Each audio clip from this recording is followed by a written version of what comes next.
menyampaikan sebuah hadis yang diriwayatkan oleh Abu Hurairah. Bunyi hadisnya yaitu an Abi Hurairah qala qila li Rasulillah sallallahu alaihi wasallam, ya Rasulullah, inna fulana taqumul laila wa tasumul nahara wa taf'alu wa tasaddaqu wa tu'ti jiranaha bilisaniha. Faqala Rasulullah sallallahu alaihi wasallam, la khara fiha ya min ahlin nar. Qalu wa fulana tusalli al-maktuba wa tasaddaqu bi aswar wa la tu'ti ahadan. Faqala Rasulullah sallallahu alaihi wasallam, ya min ahlin jannah. Pada hadis tersebut ada dua contoh, ada dua perumpamaan yang diumpamakan di hadis ini. Mohon maaf, adalah dua orang perempuan, yang mana perempuan yang pertama dia itu ahli ibadahnya, sangat ahli ibadah. Digambarkan taqumul laila wa tasumun nahar, dia malamnya dipakai sholat, siangnya dia berpuasa. Wa taf'alu wa tasaddaqu, dia beribadah yang lain juga bersedekah. Tapi sayang, wa tu'ti jiranaha bilisaniha, perempuan yang ini selalu menyakiti tetangganya bilisaniha, dengan lisannya. Maka kata Rasulullah, maka Rasulullah SAW, la khairu fiha, maka tidak ada kebaikan baginya. Artinya ibadah sebagus apapun tapi masih kita menyakiti orang lain, berarti itu ibadahnya tidak ada asarnya, tidak ada tampaknya. Secara individual dia soleh karena dia ibadah secara vertikal kepada Allah sudah bagus, tetapi secara hablu minan nasnya, secara vertikalnya dia belum bisa menjaga dirinya tidak menyakiti orang lain. Yang kedua, yang perempuan yang kedua, qalu, kata sahabat bertanya lagi, wa fulanah, ada lagi satu orang perempuan, dia tusoliyal maktubah. Gambarannya tusoliyal maktubah, dia hanya sholat fardu. Digambarkan di hadis itu tusoliyal maktubah, sholat fardu, enggak malamnya sholat, siangnya berpuasa, tidak.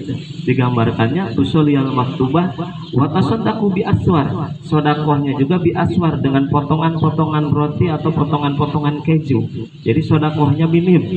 Jadi perempuan yang kedua ini kalau digambarkan rumah minimalis. Jadi ibadahnya minim sekali. Sholatnya sholat fardu, sedekahnya oke sedekah yang kecil-kecil saja, beda dengan yang perempuan yang tadi. Tapi wala tu'zi ahadan, dia tidak pernah menyakiti kepada siapapun. Faqala Rasulullah, ya min ahli jannah, dia termasuk golongan ahli surga.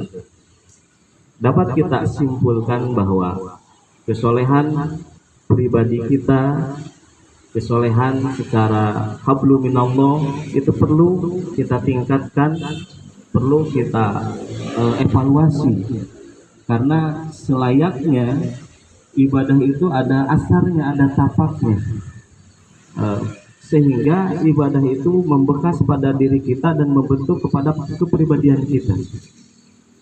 Jadi bukan kita tidak boleh sholat malam, siangnya berpuasa masuk neraka, oke, gitu.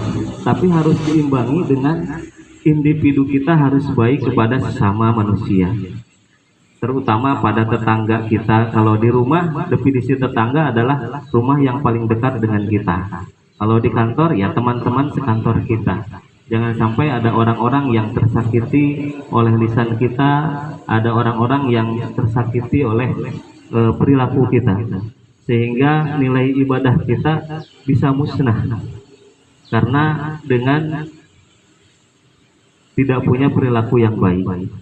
Jadi sekali lagi, saya khususnya yang berbicara di sini juga sama, masih belajar dalam rangka membentuk kepribadian kita, sehingga ibadah yang kita lakukan dapat membentuk kepribadian kita. Jadi sholat ibadah secara vertikal kepada Allah kita perbaiki, juga hubungan hablum minannas secara horizontal juga kita perbaiki, maka akan terbentuklah kesolehan sosial dan kesolehan individual yang baik. Dalam hadis itu dua-duanya sangat penting, sangat menunjang. Kesolehan pribadi, kesolehan individual, dan kesolehan sosial juga harus sama baiknya. Tidak disebut orang baik kita baik kepada Allah, tapi kepada sesama manusia kita tidak baik. Juga sebaliknya, dia mau gemar bersedekah, secara sosialnya baik, tapi hubungan kepada Allahnya jelek, sholat para misalnya.